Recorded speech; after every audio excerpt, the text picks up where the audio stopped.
تبتدي ان انت تنمي الحته دي في نفسك. تمام؟ تتعلم بابليك سبيك، او ان انت تعمل خطابه، تدي خطاب قدام الناس.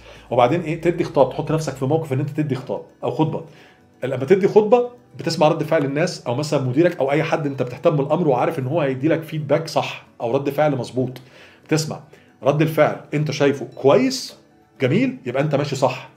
مش هتبطل، هتعمل ايه؟ هتعملها تاني وتالت بنفس الطريقه. طيب رد الفعل جاي لي دلوقتي غلط، تمام، بيقول ان في حاجه غلط او الناس مش مبسوطه مثلا من الخطاب بتاعي، ده معناه ان انا لازم اعدل حاجه واجرب تاني. ولما اعدل تاني، ها ايه النظام؟ الناس مبسوطه، اه طيب ماشي، يبقى كده ايه، خلاص اتبسطوا، اكمل على اللي انا فيه.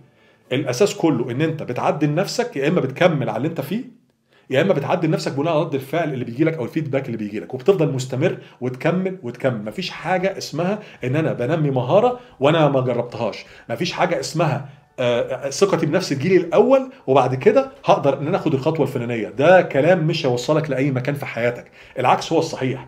انت النهارده بتبتدي بايمان، ايمان ان انا هاخد خطوه معينه في حياتي، الخطوه المعينه في حياتي دي ممكن توصلني لشيء، تمام، وبعدين بيجي لك الثقه.